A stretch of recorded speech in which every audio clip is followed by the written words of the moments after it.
Oi, pessoal. Para a gente começar, eu trouxe aqui para vocês como que é a vida de um time de desenvolvimento lá na Globo. Então, esse cenário lá é que todo time de desenvolvimento ele vai colocar o código dele num repositório. A gente lá usa o GitLab. E uma vez que o código está nesse repositório, a gente tem uma ferramenta, que é um PAS chamado Tsuru, que vai pegar esse código e vai colocar em produção. Vai botar para rodar em container, Kubernetes, e isso vai rodar nas nossas máquinas. É claro que isso passa pelo ambiente de homologação, passa pelo ambiente de QA e depois vai para o ambiente de produção. Mas isso é automático. Então, o dev fez o código, o Tsuru vai lá, pega e coloca esse código em produção, e isso vira um produto. Então, isso vai para o G1, isso vai para o Globoplay. Para quem não conhece nem o GitLab, nem o Tsuru, tem ferramentas de mercado que fazem isso. Então, tem o GitHub, que é super famoso, como repositório de código, e tem o Heroku, o Kubernetes, Firebase, que são outros caras que fazem parte do ciclo de vida de outros produtos. E aí você tem Amazon, Google, caras que usam essas ferramentas. Então, essa jornada que a gente tem aqui, embora a gente vai falar um pouco do Tsuru, do GitLab, ela funciona em qualquer empresa. Normalmente, qualquer empresa é um pouco parecido com o que a gente tem aqui. Como que isso começa, né? Esse ciclo, ele começa com um desenvolvedor que vai implementar alguma funcionalidade. E aí ele implementa essa funcionalidade porque estava no backlog dele, ou porque estava nas metas, ou simplesmente porque ele achou legal. Então ele implementa essa funcionalidade e bota lá no GitLab. E aqui no caso a gente tem um exemplo em Go. Então tem esse dedinho aqui, que é uma das linguagens que o desenvolvedor pode usar. Quando esse código vai para o GitLab, o GitLab ele vai rodar uma série de testes para verificar se esse código está saudável, né? Então ele vai rodar teste unitário, teste de integração, vai buildar nas plataformas, vai verificar lint. Então ele faz isso automaticamente quando o código chega lá. Uma vez que isso aqui dê certo, né, o próximo passo é alguém revisar esse código.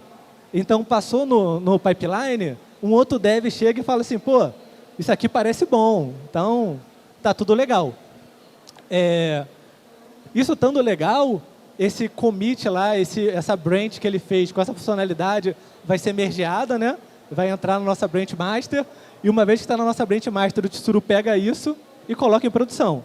É claro que ele vai promovendo de ambiente a ambiente, então ele promove primeiro para dev, depois para QA e depois para produção, se tudo der certo, né? E nesse ponto você fala assim, cara, cadê o time de segurança? Tipo, os devs fizeram isso sozinhos, né?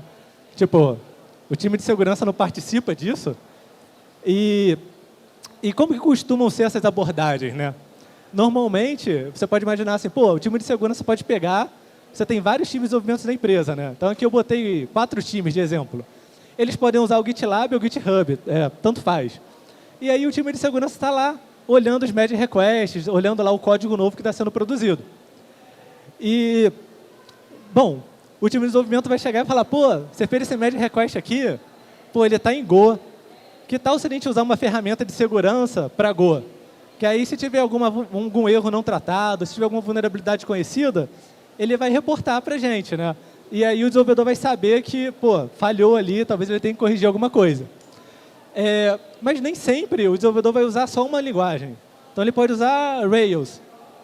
E aí, bom, a gente vai lá, time de segurança, e, pô, você pode usar aqui o Brakeman, né?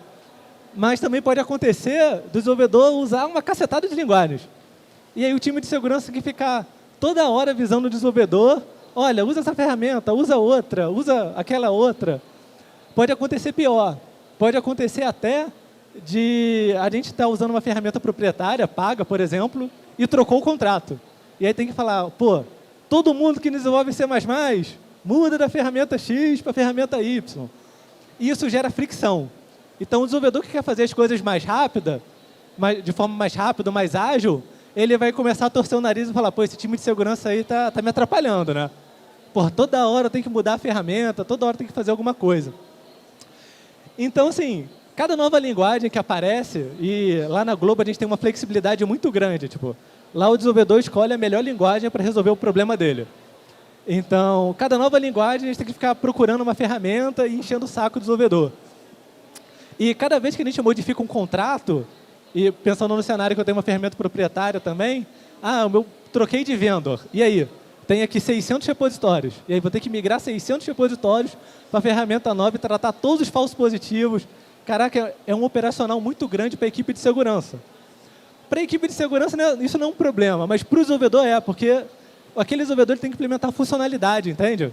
E a gente vai estar parando ele para ele configurar uma ferramenta de segurança. Uma hora o gerente de produto não vai estar alinhado com a equipe de segurança e vai falar, cara, deixa isso para depois, tira esse pipeline. Então, a gente tem que fazer isso ficar um pouco mais ágil, né? E para 4 repositórios, 5, às vezes algumas dezenas, funciona muito bem, o time de segurança está ali olhando o que está acontecendo. Mas e quando a gente tem centenas, milhares de repositórios? Quando o desenvolvedor pode criar um repositório a qualquer momento para ele testar um projeto novo. Isso não parece funcionar muito bem, porque eu vou ter que ter um time de segurança tão grande quanto a quantidade de repositórios, eu vou ter que ter gente com expertise o suficiente no time de segurança para poder lidar com todas as linguagens e conhecer todas as ferramentas. É muito trabalho e muita responsabilidade para um time que ele não escala da mesma maneira que o time de desenvolvimento. Porque o time de desenvolvimento precisa de mais funcionalidade, você bota mais desenvolvedor. E você vai ter mais funcionalidades sendo feitas, é claro, desde o momento que esse desenvolvedor se habitue com código, né? O time de segurança não. O cara chegou ali, putz, tem que treinar ele na linguagem, ele tem que conhecer os problemas de segurança, tem que conhecer a ferramenta, não escala da mesma maneira. Então, um cenário que a gente pode ter lá é como, tipo, a gente tem lá dezenas, quase centenas de times, usando centenas de repositórios. E aí você fala, pô, não vai dar. Cara, é muito código para ver. Não tem time de só se tiver um time de 300 pessoas. Mas isso, às vezes, não é realidade. Justificar esse investimento, às vezes, é muito difícil para a maioria das empresas num cenário brasileiro, né? Então, como que a gente faz? Como que as empresas costumam fazer? As empresas pegam e falam assim, beleza, cara, desenvolve, deploy e a gente olha lá em produção. Se der ruim em produção, a gente conversa. E, bom, a gente não quer ficar só no Dash, né? A gente vai ficar só fazendo análise dinâmica. A gente vai ser sempre reativo, porque ser reativo é muito caro. Ser reativo, o problema está em produção. Alguém pode ter explorado, a gente tem que investigar, tem que voltar atrás, analisar log.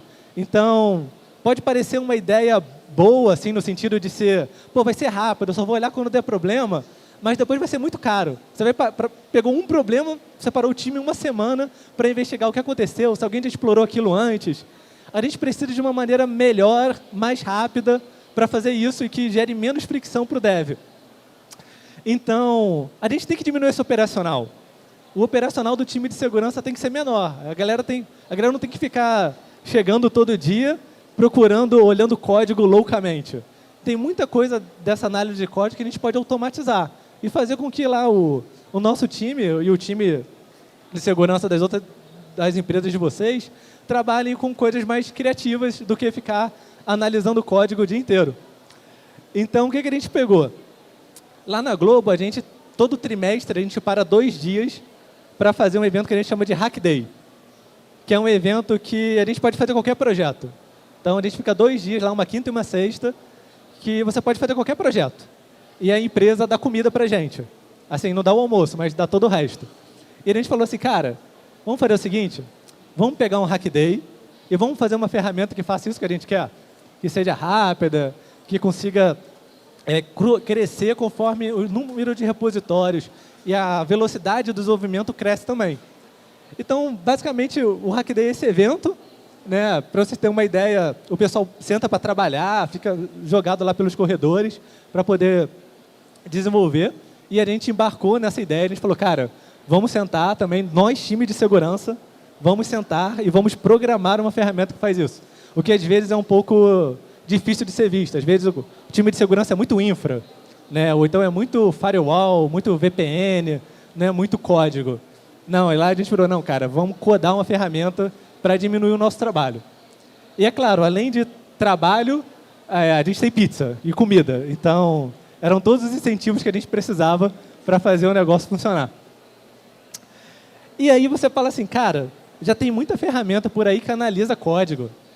A gente vai investir em mais uma ferramenta para analisar código?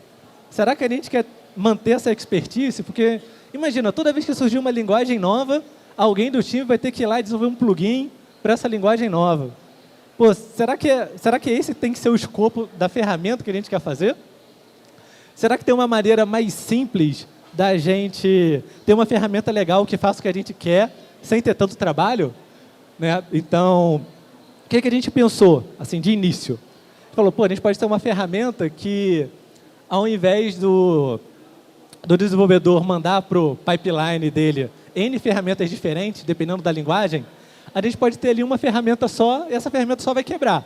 É claro que a gente não vai fazer uma ferramenta que analisa todas as linguagens que a empresa usa. Não dá. É muito trabalho. Né? Tipo, é muito esforço para 2 dias. Né? O Hack Day era 2 dias. A gente tinha que fazer ali algo minimamente usável em 2 dias. Para poder, é claro, levar isso, virar um projeto maior. E aí o que a gente falou? Cara, a gente pode fazer o seguinte. A gente pode fazer uma ferramenta que ela descubra o código da linguagem, descubra a linguagem usada naquele código, ou as linguagens, né? Porque tem muito produto que usa JavaScript para o front-end e tem o back-end em Java, tem o back-end em C, em Python, sei lá. Então, às vezes, o mesmo repositório tem 2 linguagens. Então, a gente pode fazer uma ferramenta que una, que conecte, né, a ferramenta de análise correta para cada repositório. Então, ao invés de eu ter que desenvolver uma ferramenta de análise em Go, eu vou usar o GoSec. E aí o Husky CI, que é a ferramenta, ela simplesmente vai pegar e vai falar, cara, para esse código aqui, eu rodo o GoSec. Para esse código aqui, eu rodo o Bandit, porque é Python. Para esse código aqui, Rails, eu vou rodar o Brakeman. E essa escolha não é mais uma escolha do desenvolvedor. Isso é uma escolha que o Husky, que é a nossa ferramenta do time de segurança, faz. Então, para pensar, se eu mudar de vendor, eu só mudo lá no Husky CI, eu não tenho que atrapalhar nenhum dev. Se eu encontrar uma ferramenta melhor, eu vou lá e troco no Husky CI, e está tudo certo. E eu posso guardar os falsos positivos dentro do próprio Husky CI. Posso filtrar o que vai ser exibido, eu posso botar um kill mode, coisas desse tipo. O Zé vai falar um pouco agora de como é a arquitetura dela.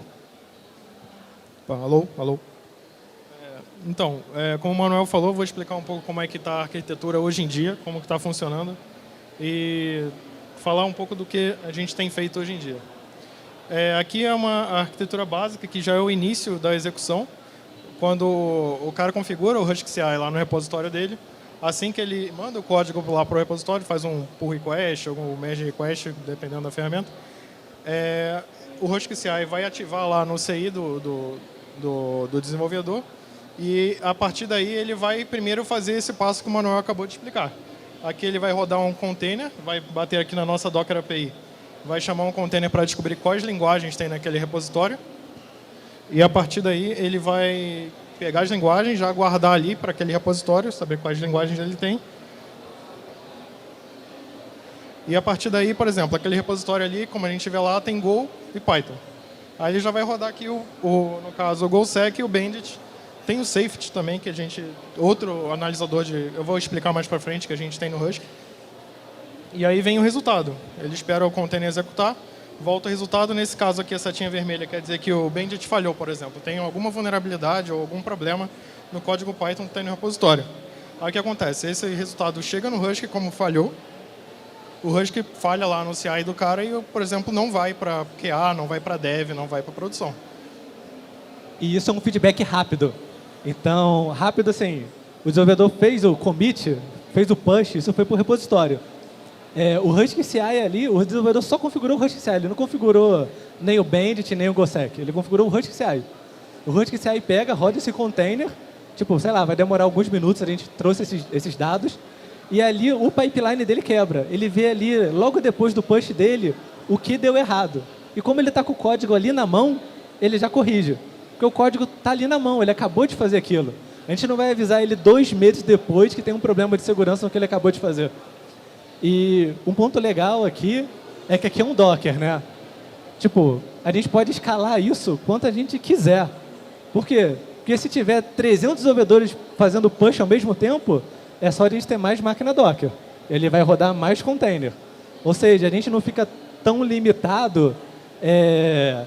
tem um appliance aqui que está rodando as minhas análises, esse appliance roda no máximo 5 análises por vez. Não, vai rodar o tamanho da infra de Docker que a gente colocou. né? Mas segue aí, vai lá. Isso, aqui vale ressaltar que aqui é em paralelo, então tende a ser rápido, porque ele não vai esperar cada ferramenta, as ferramentas vão executar em paralelo. E é basicamente isso que o Manuel complementou. Aí tem aqueles problemas, né? Como o Manuel já tinha comentado. Se o desenvolvedor chegar com uma linguagem nova, que lá tem esse tipo de flexibilidade, ou, por exemplo, a gente decidiu, pô, o GoSec não está tão legal. Tem agora um outro cara que está fazendo um SAST melhor, a verificação estática. Então a gente não vai precisar escrever outro SAST do zero para contemplar todas as linguagens que tem na empresa. Só a gente conectar mais um container ali, configurar no Husky, que ele já vai rodar sozinho sem o cara ter que mudar nada. Então aqui é a nova vida do Dev. Como que é o Dev com Husky CI? Porque a gente viu o Dev antes, né? Como que agora é o Dev com Husky CI, né? É a mesma coisa. Começa lá com o cara implementando a funcionalidade que ele acha legal, joga para o repositório, vem o CI, passou tudo, tá tranquilo. Aí aqui como é que é com o Husky CI. Agora não importa que linguagem o cara tem lá, se a gente tiver o container ou já a configuração lá no Husky que já tenha um container apontado para a ferramenta necessária para aquela linguagem, quando o cara rodar, simplesmente vai bater ali. E aqui o nosso time agora a gente tem que, em vez de falar, pô, usa o GoSec, usa o Bandit, usa o Safety, a gente fala, pô, bota o Husky CI aí que agora ele vai verificar seu código, não importa a linguagem que esteja, e a gente vai ver. Aí aqui tem o nosso stage novo aqui, Husky CI, passou aqui, vai para Dev, vai para QA, vai para produção, aí continua o fluxo normal. Aqui é mais ou menos aquele fluxo de novo.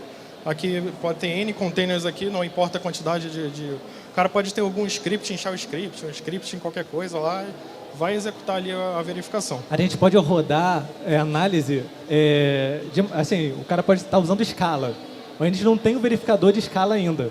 A gente não encontrou uma ferramenta que analisa código Scala. Mas eu posso deixar lá para quando o Husky CI tiver, ele pegar e colocar para rodar. Então, o cara precisa configurar o Husky CI uma vez só.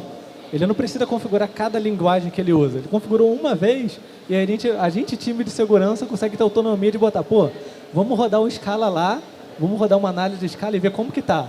Pô, tá muito ruim. A gente não vai alertar 200 vulnerabilidades, mas a gente pode falar, vamos com cuidado, vamos chamar aquele time, vamos conversar com ele, vamos corrigir algumas coisas e depois a gente vai lá e liga o Scala no repositório dele, entendeu? Então a gente consegue acompanhar o ritmo do time de desenvolvimento. Que aqui é o que o Manuel explicou agora. A gente consegue ver ali os problemas que deram direto no banco. A gente não precisa... A gente até acaba tendo acesso lá ao CI do cara, ao pipeline, a gente consegue ver lá, que a gente vai mostrar aqui mais para frente como é que aparece. Mas a gente tem acesso direto ao banco. A gente pode ver algumas outras informações que a gente vai mostrar mais para frente. Isso, todas as métricas de segurança, o Security Analytics, é todo no Mongo, é todo no nosso banco. Então eu posso tirar a métrica que eu quiser. Eu posso falar, pô, qual o desenvolvedor que corrige mais rápido um bug dos tipo X?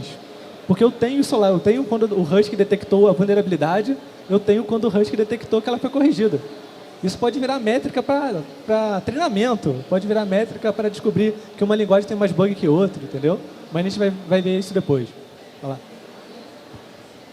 Aqui agora é aquele mesmo processo anterior, os times de desenvolvimento enviam lá para o repositório, o Husky CI apita lá ou não, passou ou não passou ali aquele tickzinho verde ou X, e o que passar vai lá para a produção, e o que não passar, na verdade aqui a gente pode checar lá no Husky, quando passar, continua o fluxo. A gente pode fazer um trabalho de curadoria, entendeu? Porque a gente sabe, como a ferramenta é nossa, é do time de segurança, a gente sabe quando um código não passou. Eu posso falar, pô, não passou aquele código lá, vamos falar com aquele time? Então a gente pode ser mais próximo de quem está com dificuldade. O cara que está performando bem, que está indo lá e, porra, sem vulnerabilidade, indo direto, a gente vai lá, cara, vai na sua velocidade, vai com tudo. Agora chegou um cara, detectou um problema, a gente, pô, vamos conversar, vamos lá, vamos ver o que é isso daí. Então a gente consegue deixar o trabalho do time mais direcionado, entendeu? O cara não fica olhando tudo, né? Ele olha, o time performou mal e botou uma vulnerabilidade, a gente vai lá próximo daquele time. O time está indo bem, ele vai lá 100 por hora, a gente está só olhando, entendeu? A gente tira do banco o analytics que a gente precisa para saber que o código, que o time está saudável. Ali pode, não sei se dá para ver direito, tem um pandinha ali que é justamente isso que o Manuel explicou. Estava falhando, se for necessário a gente coloca lá um profissional lá do nosso time lá para ajudar o pessoal a corrigir os problemas ou evitar que voltem a aparecer. E aí continua. Isso aí a gente corta alguns problemas, né? A gente elimina o problema de ter que desenvolver um site novo para cada nova linguagem. Se tiver mudança de ferramenta, fica transparente para o usuário. E a gente não vai precisar escrever um site do zero. E aí, como é que fica no CI? Aqui no CI do cara, que é um exemplo da configuração aqui do GitLab. O GitHub tem agora novo, né, o GitHub CI. Mas aqui no nosso ambiente lá, a gente usa o GitLab, que é um exemplo por alto. Ali, basicamente, a gente configura um stage novo, configura o stage e o script que ele roda é basicamente pega o nosso client na internet, em algum link que a gente tenha, e dá permissão de execução para esse script e executa. É só isso. Isso porque a gente está sendo conservador. Porque eu poderia virar e falar assim, cara, baixa a imagem do nosso client e executa só um comando. Mas a gente falou, não vamos ser tão disruptivo assim. Vamos deixar a imagem que o cara já usa, a gente baixa o Husky CI em Go, a gente gera um binário que é estático, né? Estaticamente linkado. Baixa na imagem dele e roda lá. Então a gente está sendo ainda conservador, porque a gente poderia botar uma imagem com um cliente lá dentro e só ia ser 2 linhas. A configuração da imagem e rodar ela. Sim, uma linha de imagem e uma linha para rodar. Exatamente. Porque aqui a gente está sendo conservador. E aqui é como aparece lá para o usuário. Ali tem, por exemplo, ali é uma detecção de vulnerabilidade, uma vulnerabilidade do tipo médio, com a confiança alta. E ali alguns detalhes que a gente pega. Esses detalhes são dinâmicos, eu posso assim dizer, que a gente pega do output da ferramenta. Então a gente configura a ferramenta dentro do Husky, a gente trata o output dela e gera algo minimamente agradável ali para o usuário final. É porque isso vai quebrar no CI dele, entendeu? Então lá no CI dele, quando eu falar assim, cara, falhou, quando ele clicar aqui, ele tem que ver algo que ele entenda. Tipo, não adianta eu falar, cara, você tem uma vulnerabilidade. Tipo, a gente tem que dar uma informação que seja útil para o cara. Tem que falar, cara, tá no arquivo tal, tá com essa linha aqui, o que você está fazendo de errado é isso. Então a gente tem um formato ali, que é um formato que o dev vai entender, né? Que ele vai conseguir trabalhar. Mas assim, dentro da ferramenta, a gente vai ver, isso é um JSON. A gente liga isso com qualquer coisa. Entendeu? A gente consegue plugar isso em qualquer outro tipo de saída, né? Se for um bot, se for alguma coisa, mas é porque essa aqui é a saída para o desenvolvedor ver. Entendeu? Para ele poder ler e falar, pô, estava usando o SHA-1 aqui, né? Vou lá consertar. Para ele poder olhar aquilo rápido e consertar rápido também, né?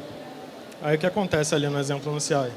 Se der problema, aparece lá o Husky CI, o stage que a gente configurou. Falhou, aí acontecem as mitigações com a ajuda do time de segurança ou não, dependendo da expertise lá do pessoal do desenvolvimento.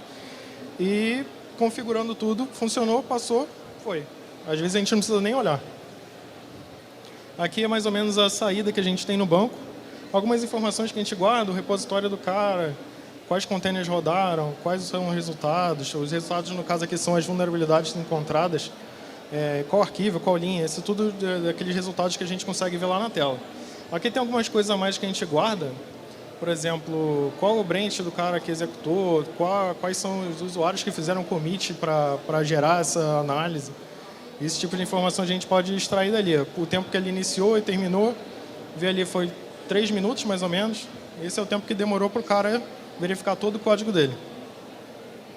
É daqui que a gente faz o nosso Security Analytics, para conseguir determinar, por exemplo, que um time é muito saudável de segunda a quinta, mas que na sexta, meu Deus, comita vulnerabilidade pra caramba. É dali que a gente pega, por exemplo, que parte do time tem que ser treinado e outra parte não. E aí a gente consegue ser assertivo. Porque se a gente vai fazer um treinamento de segurança, aí tem que chamar o time todo, o cara que já é cascudo, ele vai ficar meio, porra, sério, de novo. Então a gente consegue ser mais direcionado. A gente consegue usar melhor o tempo da galera que é cliente do time de segurança, entendeu? E é claro, com isso aqui são possibilidades infinitas. Porque tipo, tem várias análises que eu lembro agora. Mas a gente tenta guardar informação o suficiente para que no futuro, se a gente quiser fazer uma outra análise, a gente vai ter como se virar aqui. A gente vai conseguir extrair mais dados daqui. A gente já viu algumas coisas curiosas, por exemplo, meio-dia costuma falhar muito. Deve ser o pessoal com pressa para ir para o almoço, vou mandar isso aqui rapidinho e vamos almoçar. Entendeu? Esse tipo de coisa a gente consegue ver. Aqui alguns números que a gente tem lá no nosso beta, lá, que a gente tem feito na Globo.com.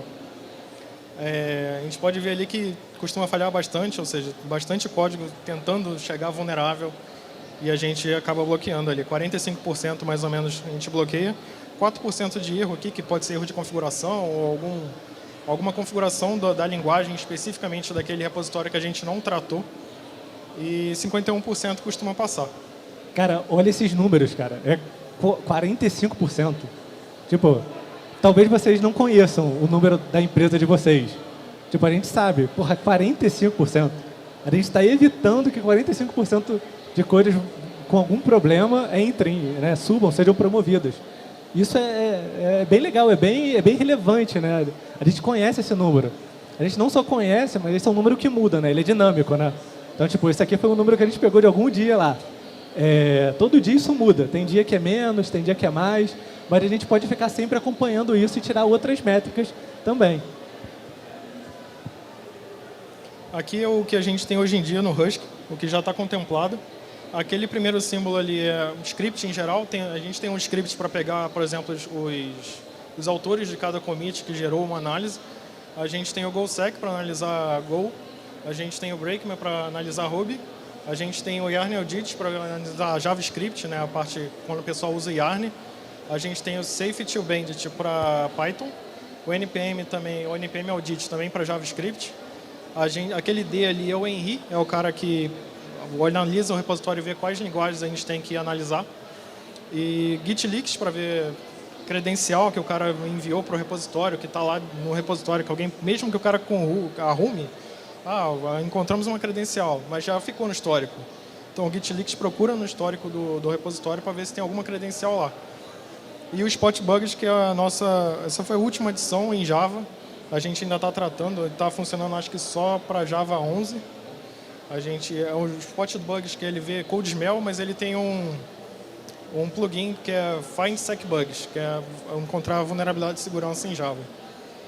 E aqui é o tempo médio que a gente tem hoje em dia, mais ou menos 4 minutos que demora para rodar para qualquer coisa que tenha aí. Tipo, 4 minutos é muito pouco tempo. Tipo, você pega uma ferramenta comercial, ela normalmente vai demorar mais de 4 minutos. Mas isso é porque na nossa arquitetura, a gente quando escolheu lá rodar em container, a gente pode rodar todas as análises ao mesmo tempo. Então, eu não preciso rodar uma depois da outra. E vai tão rápido quanto a infra que eu tenho. Então, eu posso começar o dia com 2 nós e terminar o dia com 50. Então, por quê? Porque ela vai escalando conforme for. É Docker, né?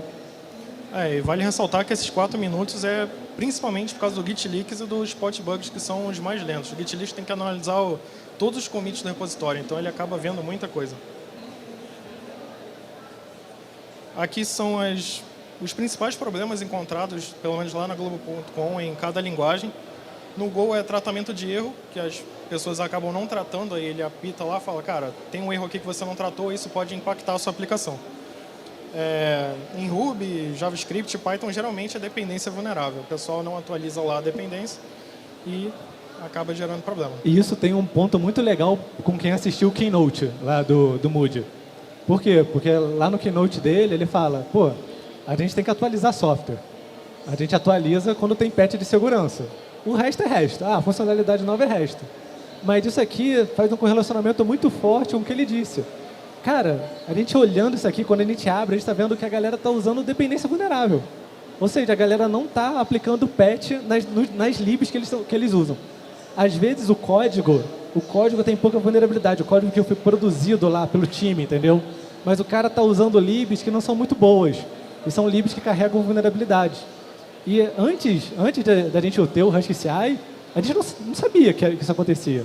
A gente até rodava ali, quando a gente olhava um código de um repositório para olhar, para ver, a gente via. Mas, pô, era muito ad hoc. Agora a gente tem isso automático. Agora a gente está falando para o cara assim, cara, essa lib que você adora está vulnerável, atualiza ela.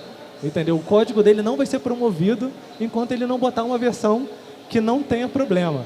Ele não precisa usar a última versão que talvez quebre. Ele precisa usar a versão que teve o patch de segurança, a versão que estava corrigida. A gente não quer que o cara chegue na última versão, não precisa disso. Entendeu? Aqui são alguns desafios que a gente enfrenta, mesmo com essas facilidades que a gente apresentou. Ainda tem alguns desafios que a gente tem que superar. No caso, a gente tem que ajudar o cara a configurar a ferramenta no CI do cara, né? Como a gente viu lá, é tranquilo, mas a gente ainda encontra um pouco de resistência. Tem que colocar no GitLab CI dele, né? No mínimo, é um pull request no repositório de alguém. Então, é claro que a gente não vai sair com uma autoridade master na empresa mergeando o código. Não, a gente respeita o time de desenvolvimento. A gente espera, pô, cara, a gente abriu aqui um merge request, botou aqui 4 linhazinhas, 5 linhazinhas, tem como dar uma olhada, tem como revisar, aceitar o nosso pull request. Aqui um outro problema é que o cara não quer, pô, eu vou mandar a parada para lá e vai falar que eu inseri uma coisa vulnerável. Então ele quer ter um jeito de rodar antes de mandar para lá, para ele não aparecer que ele inseriu uma vulnerabilidade de propósito, sei lá, o que ele pode pensar no momento. Pô, o cara pensa assim, pô, vou comitar um negócio lá, vai que encontra uma vulnerabilidade, vai ficar no meu nome. Eu quero poder rodar aqui, aí rodei, aí vi que estava vulnerável ou não, não tá, beleza, aí eu mando para lá, né? Então tem toda essa parte de, tipo, a gente também tem que pensar em rodar o Husky-CI local, né? Isso é um desafio que a gente tem. Isso, hoje em dia a gente costuma tentar configurar um ambiente em Docker mesmo para o cara falar, ó, levanta isso aqui, roda a ferramenta aqui dentro e você vai conseguir ver se tem algum problema ou não antes de você subir. E se alguma outra linguagem surgir, a gente vai ter que procurar alguma coisa que tenha, alguma coisa boa, que a gente tenha algum tipo de confiança, a gente tem que testar antes, ver se está certinho. Mas esse trabalho agora é feito uma vez só. A gente procura um analisador bom e pluga no Husky-CI. E acabou. A gente não tinha que procurar isso e botar em cada repositório que usasse aquela linguagem antes, entendeu? Tipo, para poucos repositórios, beleza, mas quando a gente tem centenas, isso não roda. Tipo, você vai ter o time trabalhando para botar um analisador no código e não vendo quais bugs estão tendo, ajudando o time a consertar. Aqui é aquele primeiro programa lá que eu acabei de falar. Aqui são alguns pull requests que a gente abriu para configurar a ferramenta no repositório da galera.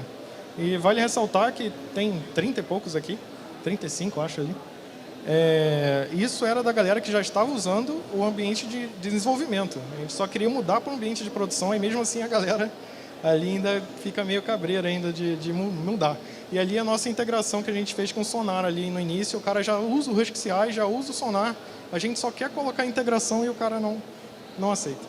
É tudo isso porque a gente que é de segurança, o time de desenvolvimento tem um ritmo diferente. Ele tem um ritmo das features, das funcionalidades, né? O cara, muitas vezes, está sem tempo para olhar aquele nosso merge request. Então, a gente tem que saber dosar muito aonde a gente pede para o desenvolvedor parar e fazer alguma coisa. A gente vai estar interrompendo o ciclo dele, entendeu? Isso aqui reflete muito, aqui é um merge request para mudar uma variável lá, entendeu? Imagina se fosse merge request com um problema. Quanto tempo demoraria para ser consertado, entendeu? Imagina se fosse um merge request para ficar mudando de ferramenta. Mudamos de venda. Troque aqui. Porra, o time de desenvolvimento tem a velocidade dele. A gente vai ficar atrasando o time. Então, a gente tenta minimizar isso, mas mesmo assim, tem um time dele, tem um time dele de chegar lá e mudar o código, de parar de fazer o que ele estava fazendo e aceitar o nosso merge request. Isso é um desafio que existe. Esse print aqui mostra para vocês, cara, isso existe. E existe com times que já usavam o Husky-CI antes. O cara já usava, ele só mudou uma variável e demora, porque o pessoal tem que aceitar, tem os merge requests deles. Então, a gente também tem que entender que a velocidade do time de desenvolvimento é diferente da velocidade do time de segurança. Tem time que muda de 3 em 3 meses, aí depende do time. Pode ver aqui que tem, não sei se dá para ler, mas a maioria é 1 mês que está aberto. Então, é 1 mês para o cara aceitar uma configuração em uma linha. Aqui é a nossa página do projeto, que é open source, está lá no GitHub para quem quiser olhar. Para quem quiser contribuir também. Então, a gente teve muito esse foco, a gente falou assim, poxa, vamos testar o Husky-CI aqui no Hack Day, vamos comer pizza, e depois a gente virou e falou assim, cara, isso aqui talvez ajude muita gente, talvez ajude muitas empresas. Então, vamos dar um tapinha no código e botar no GitHub. Então, hoje a versão que a gente usa lá na Globo é essa, né? É a versão que está no GitHub, com toda a documentação que a gente tem. É claro que uma coisa é ter a documentação de quem fez, né? Às vezes quem vai usar fala, pô, tá faltando isso daqui, tá faltando aquilo lá. Então, tá no GitHub justamente para que todo mundo possa olhar e falar, poxa, não entendi. Você abre uma issue e a gente vai responder. Hoje a gente no time, a gente consegue ter pessoas dedicadas no time só para ver o Husky, entendeu? O que é uma coisa que não era uma realidade há um tempo atrás. Antigamente todo mundo do time fazia tudo. Agora não, agora a gente consegue ter gente no time de segurança que só fica olhando o Husky-CI. Porque a gente viu o insight que ele trouxe para dentro da empresa. a gente consegue ver que tipo, a gente parou 41% de código com problema. Isso é muita coisa. Merece um investimento melhor de tempo, né? Aqui são informações adicionais aqui, o que o palestrante aqui, o mestre de cerimônia já leu aqui para vocês, foi basicamente isso aqui. Aqui tem alguns lugares que já foi apresentado na DEFCON 27, vai ser apresentado na Black Hat Arsenal agora em novembro, eu acho, né, na Europa. E tá ali. A cobertura de teste não tá tão legal, mas a gente aceita também ajuda aí. E a gente sempre tenta levar nos eventos para, tipo, galera, entra, contribui. A gente está querendo gente para ajudar também. E se alguém quiser fazer case, eu quero testar na minha empresa. Tipo, depois manda um e-mail para a gente tenta dar uma ajuda lá para configurar e tudo, para vocês usarem, entendeu? A gente quer mesmo ver uma ferramenta usada num público mais amplo, que a gente tem muito dado do nosso esquema de desenvolvimento local, né? Lá da Globo. A gente quer ver, isso realmente acontece, né? Pelo Keynote, sim. Pelo Keynote, a gente está falando a mesma linguagem. Mas será que é a realidade de outras empresas brasileiras também? Então, a gente está sempre à disposição para poder ajudar vocês a fazerem um setup no ambiente de vocês, treinarem. A gente está à distância de uma issue. Abre uma issue lá, manda um e-mail para a gente. E a gente espera assim, novas contribuições. Então, quando a gente apresentou lá na DEFCON, teve uma galera que entrou para contribuir. Então, a gente espera aqui no RoadSec também, que entre uma galera também para contribuir com a gente. E é isso. Quem tiver alguma dúvida, a gente tem uns adesivos ali. Tudo.